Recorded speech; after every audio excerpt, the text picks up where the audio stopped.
시청자 여러분 안녕하십니까. 고영신 TV 시사정담을 시작하겠습니다. 통일부가 그저께 판문점에서 김정은의 여동생 북한 김여정 선정선동부 제1부부장이 고 이호 여사 별세와 관련해서 조화와 조전을 정의용 청와대 안보실장에게 전달을 하는 과정에서 1분 45초 정도 그 과정을 담은 영상을 언론에 공개하면서 모두 김여정의 발언을 묵음 처리해서 논란을 빚고 있습니다. 그런가 하면은 박상기 법무장관은 법무부 과거사위원회 활동 종료와 관련해서 기자회견을 한다고 했는데 기자들은 아무도 없는 나홀로 회견을 하는 어처구니 없는 일을 벌였습니다.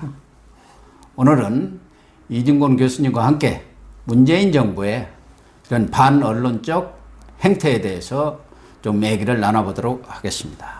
이진곤 교수님 나오셨습니다. 네, 이 교수님, 방금 말씀드린 대로 그 김여정이 김정은의 이제 조문과 조전, 조화 이런 것을 정의용 실장 또 서호 통일부 차관 등에게 전달하는 과정에 이제 그 과정을 동영상으로 찍었을 거 아닙니까? 그렇죠.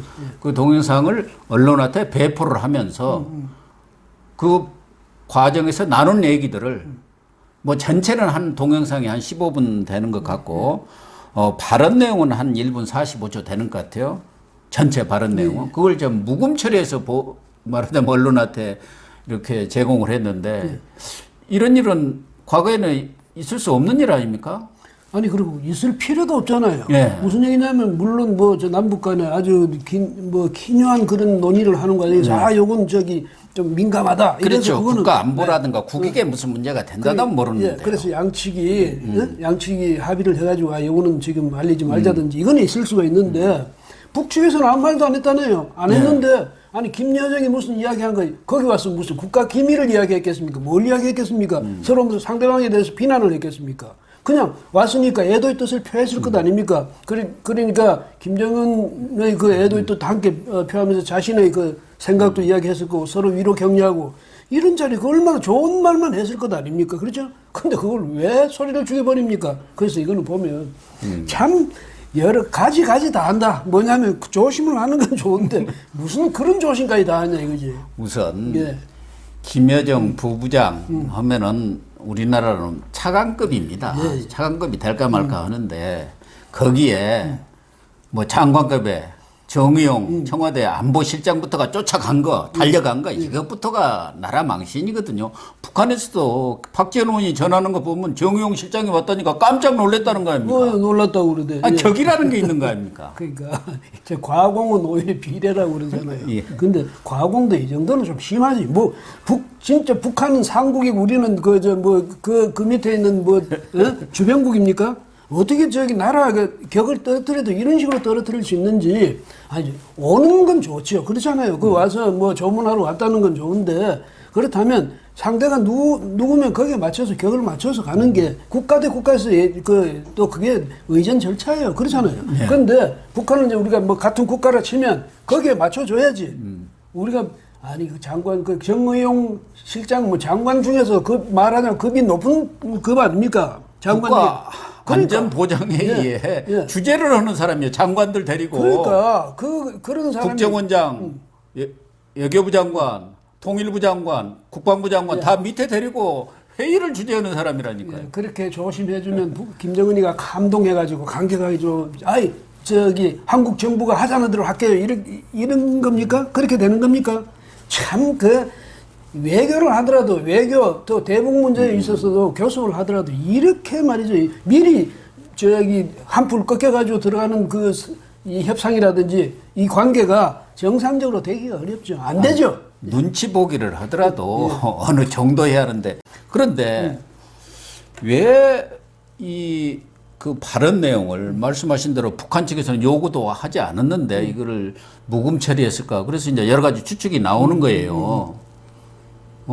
그러니까 김여정의 발언 내용 중에 좀 공개하기 곤란한 민망한 어떤 내용이 있었던 거 아닌가? 아니면 무슨 돌출 발언 이런 거 갖고 공개하면은 우리 쪽이 좀 망신을 당한다 할지. 제가 보기에는 뭐 의미 있는 그런 발언 때문에 하는 것 같지도 않아요. 글쎄요, 이 남북 관계에 있어서 뭐 과거에 회고하는 가운데 뭐 우리가 우리 정부가 국민들한테 책 잡힐 뭐 그런 걸 회고했는지 그거는 모르겠는데 거기 와서 뭐 그럴 것까지 하겠습니까? 근데 전번에 보면 우리 정부 뻔해요. 뭐냐면 전번에 현송월이가 그때 평창 올림픽 관련해서 왔잖아요. 오니까 기자들이 묻고 이러니까 그 국정원 직원이었습니까? 뭐 그렇죠. 옆에서 불편해 하신다고. 취재하지 말라고. 이런 참 한심하게 무슨 얘기냐면요. 정부는 자기들 마음대로 국민들의 이 자존심, 자부심, 긍지, 체면, 채통, 자기들 그것까지 자기들 마음대로 좌지우지하라고 국민들이 위임한 바 없어요. 왜 국민들의 그 자존심을 그런 식으로 자기들이 아주 도맡아가지고 가가지고 굽신거리고 그런 식으로 우리 국민들을 우습게 만듭니까? 그러니까 통일부 측에서 이 내용을 이제 언론한테 공개를 하니까 이게 무금처리 이게 말이 되느냐.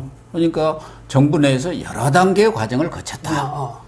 통일부가 제 역할을 할 일을 못해서 미안하다. 다음부터 그런 일이 없도록 하겠다. 이런 거 보면 이제 위에서 하명이 있었다. 그 얘기 아닙니까? 뭐 유일한 게 뭐겠어요? 청와대에서 그 무금 처리해라. 공개하지 말라. 그랬던 거 아니겠어요? 누가 지령을 했든지 아니면 정의용 실장이 뭐 나름대로 판단해서 아니면 또 저쪽에 뭐 헬싱키로 전화까지 했는지도 모르지. 이런 일인데 어떻게 할까요? 뭐 이렇게 했을 수도 있겠는데 이거 가지가지 국민들한테 진짜 조롱조속거리 아닙니까? 국제사회에서 이걸 뭐라고 그랬습니까? 그래서 아주 웃음거리죠. 그다음 뭐 김연철 통일부 장관 큰 온갖 난관 고비를 그 청문회 고비를 다 거쳐서 기어이 그 자리를 차지했는데 이제 보니까 왜 그 자리를 기어이 그 사람한테 주려고 했는지 대충 이해가 되네요. 이렇게 잘하잖아요 지금. 이제 가장 핵심적인 것은 뭐 저나 우리 이 교수님 다 언론 출신인데 이거야말로 언론 통제거든요. 말하자면은 정부가 여기 무슨 옛날 군사정부 시절도 아니고 북한에 무슨 조선중앙TV도 아니지 않습니까? 그럼. 그 내용을 국민들을 알 권리 자체를 봉쇄해버린 거 아닙니까? 그렇죠. 예. 언론한테 리리스를 할 때는 그 내용을 공개를 하고 이런 내용을 전체를 공개를 못하는 부분이 있다 한다면 이건 정말 국익 때문에 또 아주 민감한 문제니까 우리가 공개를 안 하겠다든가 이런 설명이 있어야 할 거 아닙니까?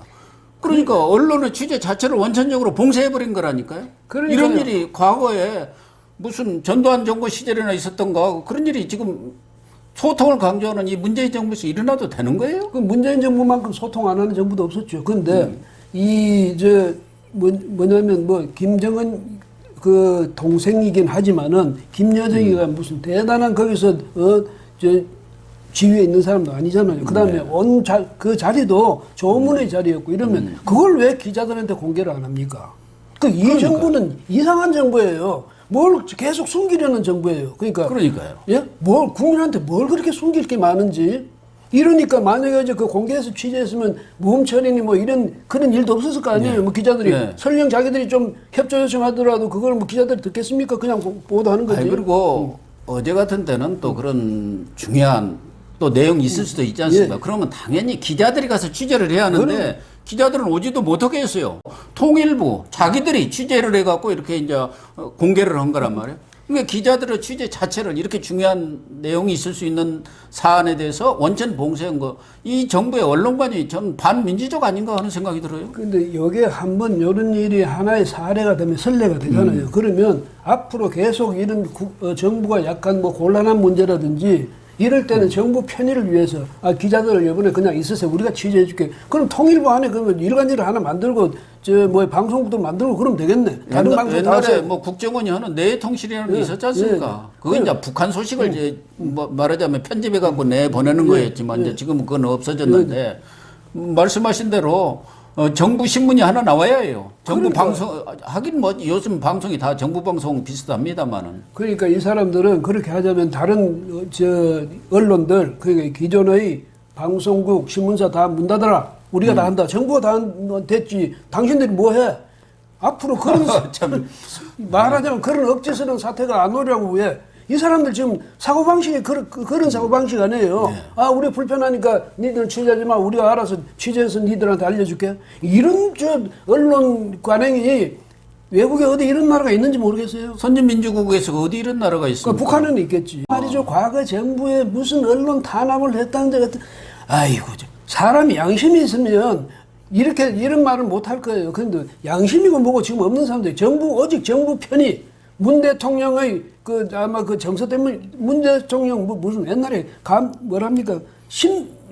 심정경호라나 심리경호라나 그렇다. 심리경호가 제일 중요하죠. 아이고 참. 대통령 네, 그러니까 국가 원수가 마음이 불편하면 나라가 불편하다 해갖고 심리경호를 제일 열심히 했었죠. 네, 그런데 바로 지금도 그런 시기에 보니까 어떻게 그 말 한마디까지도 이렇게 무음처리하고 이 정도로 신경을 써서 자기 세상에 만약에 부모한테 이렇게 잘하면 효자문 생기고 뭐 그러겠네. 사실은 지난해 10월이죠. 10월 15일인데 그때 남북 고위급 회담이 열렸습니다. 네. 그때도 판문점에서 열렸는데 조선일보의 김명성 기자라고 있어요. 탈북민 출신 기자입니다. 학위도 갖고 있는 아주 북한 전문 기자죠. 예. 그 고위급 회담에 가는데 저쪽에서 혹시 불편할지 모른다 해갖고 취재를 오지 말라. 통일부 출입 기자단에서 빼버렸어요. 예. 그리고 그때도 문제가 생겼거든요. 그때 이제 조명균 전 통일부 장관하고 리성번 조평통 위원장이 이제 첫 고위급 회담을 했지 않습니까? 근데 탈북민 출신이니까 오지 말라는 게 그게 정말 이거야말로 뭐라고 해야 하나요? 취재 제한 정도를 넘어서 그러니까 이것도 잘못하면은 인권 문제까지도 갈 수 있는 사안 아닙니까? 이게 비위를 맞추는 것도 적당히 맞춰야죠. 너무 비위를 많이 맞추면 상대방이 아이고 정말 이거 간지러워 죽겠다 이럴 거 아니에요. 그러니까 이 뭐냐면 상대방하고 대등한 관계에 서려면 상대방의 비위 맞춰야 되고 눈치 봐야 되고 이렇게 되면 정상적인 그런 관계가 안 됩니다. 그럼 그런 관계에서 협상인들 제대로 되겠습니까? 그러니까 이거는 상대방을 말이죠. 무슨 대우해서 이런 게 아니라 내가 무슨 목적이 있는 거예요. 북한을 왜 안 건드리는 이유가 있겠죠. 왜 그러는지. 그래서 무슨 어떤 실적을 얻어낸다 하지만 북한의 김정은 체제가요. 그런다고 해서 지들 이익 포기해가면서 문재인 대통령 챙겨주겠습니까? 어림없는 소리지. 그래서 우리나라 통일부 무슨 또 지금 많은 정의용 안보실장 대통령 다 이제 좀 정신 차려야 돼요. 그 사람도 제대로 봐야죠. 예. 어제 방송에서도 잠깐 얘기를 했습니다만은 지금 청와대가 중앙일보죠. 그 칼럼을 가지고도 그랬대. 예. 그걸 가지고도 지금 장문의 성명을 내면서까지 그냥 발끈했어요. 정정보도 내려 했다면서. 정정보도. 세상에 정정보도 정도가 아니라 엄중히 예. 경고를 한 거예요. 엄중하게 정정보도를 하라고 이렇게 얘기를 한 거예요. 저도요, 그동안 언론계에 있으면서 수천 건의 칼럼도 쓰고 사설도 쓰고 했지만 세상에 그거를 정정보도하라는 말도 듣다 처음 듣네. 아니, 자기들이 의견이 다르면 의견을 제시를 하면 될 거 아닙니까? 예, 그러니까 팩트를 전달하는 스트레이트 기사에서는 이거 사실하고 다르다. 예. 정정해달라. 이건 이야기 되는데 칼럼이라는 것은 거기에 대한 자기의 평가예요. 시각을 쓰는 거예요. 예, 칼럼니스트 자기의 평가를 쓰는데 네 평가 잘못돼서 네 시각이 잘못돼서 그러니까 바꿔. 그 성명에 그렇게 돼 있어요. 잘못된 시각을 가지고 이렇게 썼다. 그러니까 일부러 말하자면은 김재숙 여사의 버킷리스트 아닙니까? 일부러 청와대를 우리 언론 용어로 말하면 작살 낸다, 조진다, 이런 속된 말인데 그런 의도를 가지고 쓴 것 아니냐. 말하자면 객관적이고 공정하게 평가해서 쓴 것이 아니라는 시각을 나타낸 거죠. 아니, 그러니까 쓰는 필자가 자신의 생각, 자신의 시각, 자신의 판단, 자신의 평가, 이걸 가지고 쓴 게 칼럼이에요. 그러니까. 거기서 김정숙 여사가 자기는 그렇게 생각 안 했지만 국민들이 볼 때 이렇게 볼 수도 있다. 또 내가 볼 때도 그렇게 보인다. 그렇게 쓰는데 그건 너 잘못 봤어. 그러니까 새로 써라? 그게 말도 안 되는 소리예요. 그게 언론에 대한 ABC를 모르는 이 정부라니까요. 이 정권이요. 보니까 언론은 자기들 손아귀 위해서 마음대로 좌지우지 돼야 된다고 그런 인식을 기본적으로 깔고 있는 이런 정부니까 언론에 대해서 죄송합니다만은 많은 다 그렇다는 게 아니니까 그 중에 몇몇쯤 보니까 언론에 대한 무지라도 참 지나친 무지네. 예. 아니, 걸핏하면 촛불정부를 들고 나오지 않습니까? 촛불정부란 게 뭐예요? 권력의 그런 오만, 불통, 이걸 없애자는 게 촛불정부 아닙니까? 촛불의 민심이라는 게 바로 그거였는데, 그런 정부에서 지금 이런 일이 벌어지고 있는데, 또 하나, 진짜 코미디는 박상기 법무장관이 기자회견을 했지 않습니까? 뭐 서두에서 말씀드린 대로 이제 과거사 법무부 위원회가 있었잖아요. 9명으로 된 위원회가 있어가지고 뭐 그동안에 과거에 있었던 일들, 그게 좀 미심쩍고 의혹이 된 사건들을 재수사 그렇죠. 여부를 결정하고 그것에 대해서 또 뭐 평가를 하고 뭐 이런 과거사 위원회가 이제 종료가 되면서 거기에 대한 그 기자회견을 한 모양인데, 도대체 법무장관이라는 분이 기자회견을 하는데 질문은 안 받겠다 이랬어요. 아니, 질문을 안 받겠다는 게 무슨 행위입니까? 뭐 그건 그렇다 하더라도 뭐 질문 있으면 대변인한테 물어봐라. 나는 질문을 받지를 않겠다. 그러니까 기자들로서는 그건 말이 안 된다. 그래서 질문을 질의응답이 있어야지. 기자회견인데 일방적으로 발표만 하는 것은 그 받아 적으라는 얘기뿐이 안 되지 않느냐 해갖고 거부를 하니까 혼자 8분이가 끈질기게 아주 회견문을 낭독하고 인내심 갔다고 있게 해요. 낭독하고 갔다는데, 저 박상기 법무장관 보니까요, 대학에 법학대학 학장까지 했어요. 연세대 법학대학장 아닙니까? 그렇게 하고 교수라는 분이 학자로서 여러 가지 이제 그 사회적으로 지휘도 경실련인가 예. 거기도 있었습니까? 뭐 이렇게 했다는데, 이런 분이 세상 물정을 누구보다도 잘 알아야 될 분이 이런 식으로 억지를 쓰면 대통령보다도 더 대단한 분 아닙니까? 왜 대통령은 기자회견하면 질의응답을 하는데 자기는 그걸 안 하겠다니까, 대통령보다 자신이 더 높다고 생각하는지, 아니면 뭐 이런 문제가 있으니까 이건 난처하니까 이건 뭐 저 장관이 그냥 발표만 하고 답변 같은 거 하지 마세요, 이렇게 누군가가 지시를 했든지, 아니면 스스로 생각할 때 뭐 난처하니 나도 이게 자신 없는 일을 물으면 내가 왜 대답해야 돼, 이래서 했는 건지 모르겠는데, 그런 식으로 장관이요, 아무리 이 정부가 정말 기고만장한 정부고 법무장관이 정말 대단한 자리를 하더라도 전체 언론을 상대로 그 266명이 출입 기자랍니다. 네, 예. 거기다 뭐 40개사가 거기 등록이 되어 있답니다. 그런데 그러니까 전부 거의 모든 그 언론사는 다 망라되어 있다고 이래 봐도 되잖아요. 그런데 그 앞에서 나는 당신들 다 질문 받지 마, 질문 하지 마, 나는 답변 안 해. 아까 고 교수 말씀처럼 우리 대변인이 말하면 그게 내 말이랑 똑같아. 나만큼 잘할 수 있어. 그럼 대변인이 장관을 시켜야 해야죠. 그러니까 왜 자기가 장관하고 해서 대변인은 진작에 장관했어야지. 그래서 이런 거는 보면 정말 이분이 정말 그 법무장관이 맞는지, 그다음에 학자 출신의 장관으로서 학자적인 양심에서 이런 말이 정말 나올 수 있는지. 예? 제가 한번 개인적으로 묻고 싶은데, 뭐 우리 같은 사람이 그 장관이 하고 개인적으로 만나서 뭐 묻고 답할 그런 처지는 못 되니까 장관이 앞으로 공적으로 좀 대답을 해주면 좋겠습니다. 예. 장관이든 공직에 있는 사람들은 기자들이 아무리 좋은 얘기만 묻는 게 아니잖아요. 예. 어려운 얘기. 예. 여기에 잘 답변을 하고 설득력 있게 국민들한테 답변을 해서 알려주는 거. 예. 그거 아주 중요한 역할 중에 하나거든요. 그렇죠. 결국은 언론을 통해서 정부의 입장이라든가 방침이라든가 정책이 전달되는 거 아닙니까? 그래서 소통이 되는 거 아니에요? 예. 근데 이제 지금 박상기 법무장관은 과거사위원회 이게 말썽이 많았어요. 그 조사된 내용을 막 일방적으로 공표를 하고 또 내부에서도 갈등이 많았어요.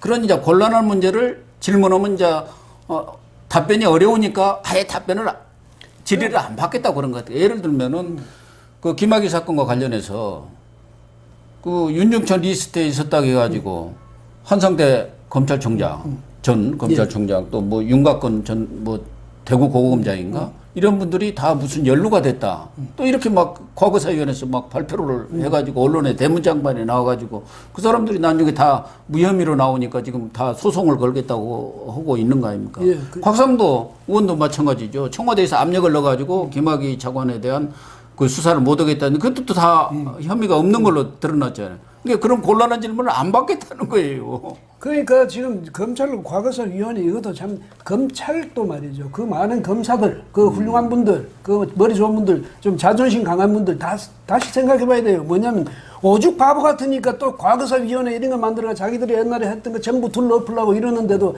이거 그 아무 말도 안 하고 지금 있습니까? 그러니까 그렇게 하니까 뭐냐면 이 정권의 무슨 뭐랍니까? 정권의 편을 들어가지고 하수인이라고 하는 거예요. 그렇죠. 그러니까 호위무사라고. 맞아. 그러니까 바로 그런 소리까지 들어가면서도 대한민국이 그 똑똑하고 또 국민들 앞에서 그 서슬 버릇 이런 검사들이 왜 한 말도 안 하고 있는지 모르겠어요. 그다음에 사실은 말을 많이 했어요. 과거사위원회가 이제 김갑배 변호사를 위원장으로 해가지고 뭐 학계 또 변호사 출신들 또 무슨 언론인 이렇게 해가지고 9명으로 구성되어 있는데 그 중에 또 이제 대부분이 민변 출신들이 주도권을 잡고 있다 보니까 마구잡이로 막 그냥 이렇게 공개를 하고 막 그런 거예요. 그러니까 검찰들이 부글부글했죠. 목적을 미리 딱 정해두고 과거사위원회라는 걸 만들었거든. 그렇죠. 예? 그러니까 이거는 우리가 반드시 가서 달성해야 될, 성취해야 될 목표란 말이에요. 이러니까 뭐든지 거기 가서 다 맞추는 거지. 거기 가서 꽤 맞추기 위해서 필요한 무슨 짓인지 한다. 뭐 개인의 명예나 뭐 이런 거 소용없다. 그냥 망신 주는 건 망신 주고, 이렇게 그 다음에 죄인 만드는 건 죄인 만들고 이렇게 가자. 이렇게 되니까 대한민국 어디 겁이 나서 살겠습니까? 그럼 박상기 이 법무장관은 법학자니까 법학자로서 이런 것이 민주사회에서, 민주국가에서, 민주대도하에서 이것이 용인될 수 있는 일인지 아닌지 자기가 잘 판단할 것 아닙니까? 어떻게 과거사위원회를 이런 걸 만들어가지고, 옛날 거 그냥 하나하나게 만약에 문제가 생겼다면 그 하나하나를 다시 재수사한다든지 뭐 이렇게 하면 될 일을 과거사위원회 이런 게 만들어가지고 이게 무슨 혁명위원회도 아니고 말이죠. 이렇게 하는데, 장관 제목 하셨잖아요. 그렇잖아요. 하셨으면 내가 볼 때 이건 그렇게 소신 있게 못하나요? 원칙이 나 이거 아니다 이러면 저는 물러가겠습니다. 이러면 되잖아. 그걸 물러가도 대학에 가서 또 교수로 돌아가면 되잖아요. 하루를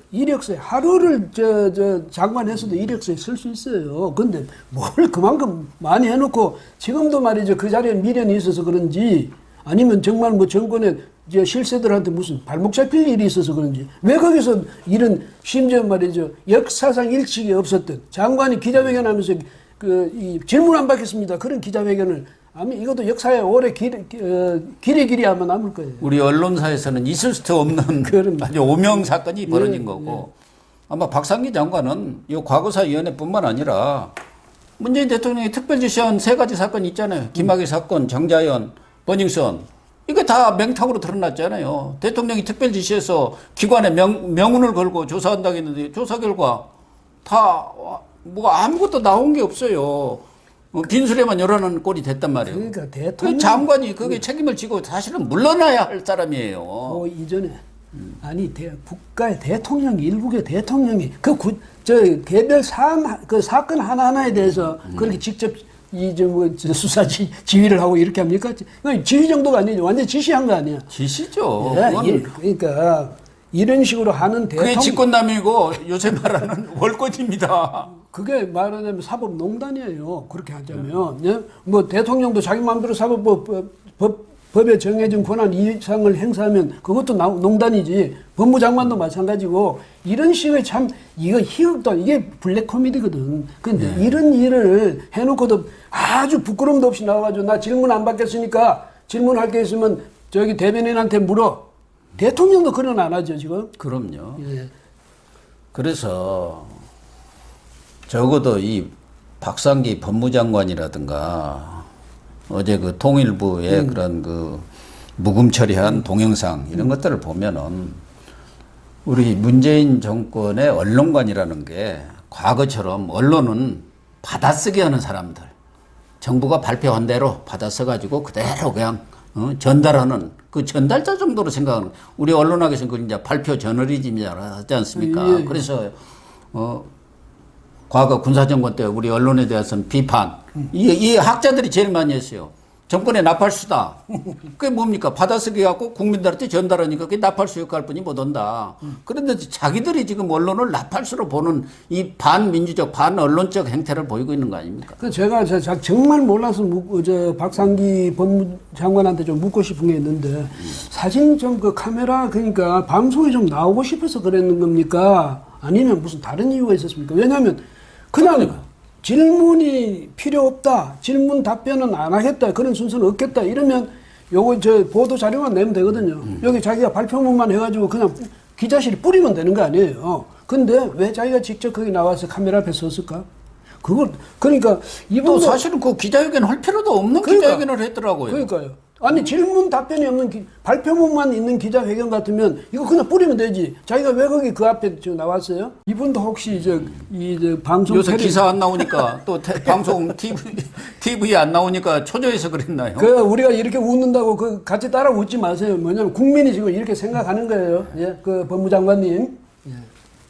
시청자 여러분, 앞서도 말씀을 드렸습니다만은 소통을 가장 내세우는 문재인 정부에서 자신의 입맛에 맞는 내용만을 보도하라고 하는 독선과 불통이 서심없이 자행되고 있는 그런 현실입니다. 그러니 문재인 정권의 소통은 소통이 아니라 보여주기, 쇼통이라고 부르는 것 아니겠습니까? 오늘 방송 마치겠습니다. 감사합니다.